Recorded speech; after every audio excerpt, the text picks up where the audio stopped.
Hi, my name is Casey, and today we're going to go over how I hit my two-handed backhand drive. Make sure you like and follow for more pickleball instructional videos. So the first part I'm going to talk about is where to put your feet when you hit the backhand. So first, when you're playing, you're going to track the ball and you're going to set up behind the bounce. And the important part here is that you're always sideways, your chest is facing the side fence, and your right foot is going to be in front, your left foot's going to be in back. If you're left-handed, it's going to be inverted, so your left foot would be in front and your right foot in the back. But right now I'm just going to explain for righties. So basically you're tracking the ball, you get sideways. The first step, you're going to plant your back foot, which in this case is the left foot, and then you're going to step with your right foot. So you're always stepping forward with your right foot. And then when you swing, you're going to start on your left foot, and you're going to swing and finish on your right foot. That's going to give you weight transferred forward, and it's going to give you extra power. So it's going to look like this, just the footwork. Left foot, right foot, swing. So now that we talked about the footwork, I'm going to talk about the basic swing path. And the first part is about how you hold your racket, so the different grips. You're going to have continental grip on your right hand, on the bottom hand, and then you're going to have a semi-western grip on your left hand, which is your forehand grip. So once you have these two things, you can start to swing. And the first thing I do after my feet are set is I make a little C or a little loop. So I'm going to be facing sideways and I'm going to make a little loop here. This lets my racket head drop down and it's going to let me get below the ball when I actually swing up to hit it.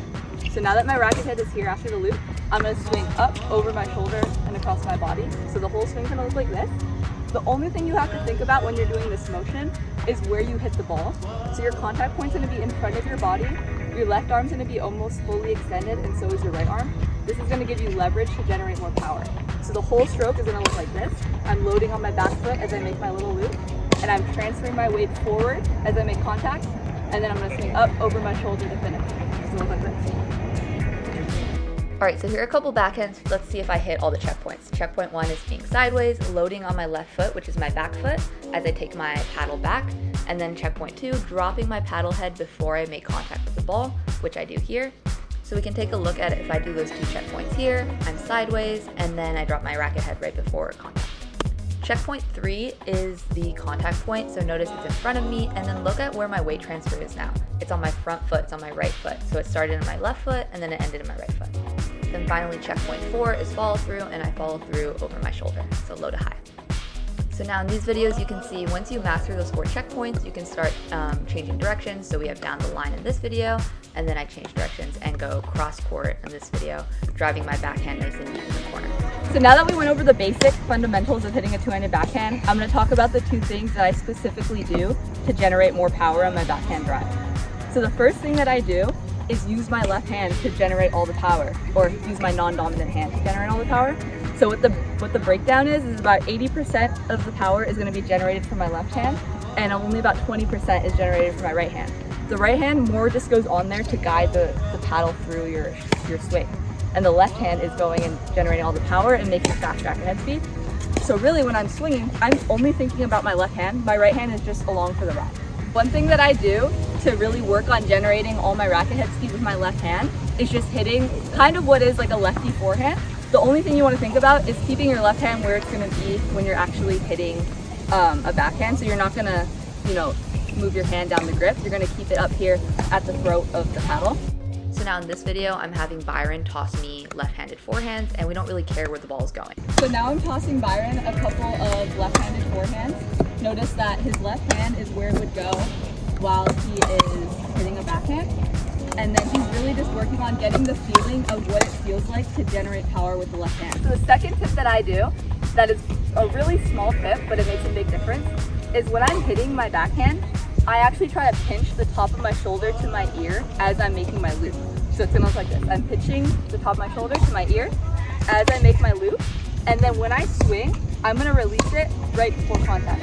So this drop here is gonna make just a little more power because I have tension in my shoulder. I'm gonna release it right before I hit.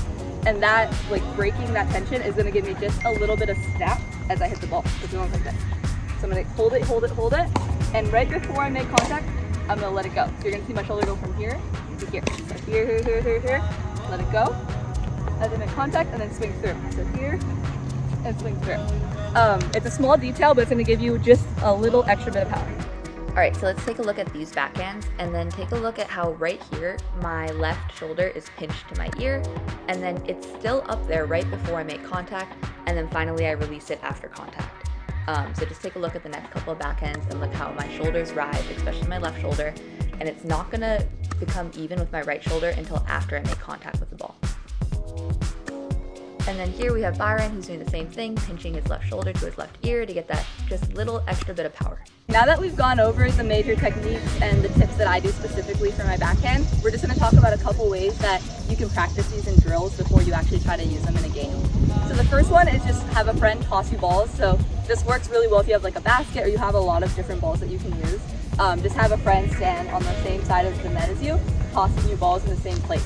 That's going to give you the most controlled environment to practice. The ball is going to be coming slower, it's going to be bouncing in the same spot, and you have time in between strokes, in between shots to really think about what you're doing, make adjustments. The second progression is going to be hitting, rallying from baseline to baseline. So basically what I'm going to do is I'm going to stand on this baseline, Byron's going to stand on that baseline, and we're just going to rally backhand to backhand or forehand to backhand if you want to go down the line. And because we're on baselines, we're kind of far apart, it's going to give us, again, more time to hit in between shots and think about what we're doing. Here, me and Byron are going baseline to baseline. Notice how much time is in between shots because it takes a longer time for the ball to travel from baseline to baseline. So I have lots of time to get sideways and then to work on the couple things I'm working on, pinching my left shoulder to my left ear, and then really driving forward with my left hand. And then after that, we're going to switch it. So if I'm working on my backhand, my partner, who's Byron right now, is going to come up to the kitchen and he's going to volley. So I'm going to work on driving it at him as he's at the net, and he's just going to work on controlling it back to my backhand.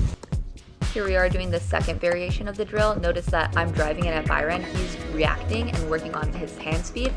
And then notice that if you get a really good drive, you might get a ball like this, and then boom, you get the offense. All right, and that's it. That's how I hit my two-handed backhand drive. I hope that you can try to incorporate either the basic fundamentals, staying sideways, swinging all the way over your shoulder, or you can try to incorporate the two tips that I mentioned at the end, using your left hand to really make the racket speed go faster, generate power, and then pinching your left shoulder to your left ear to get that final snap of power right before you hit the ball.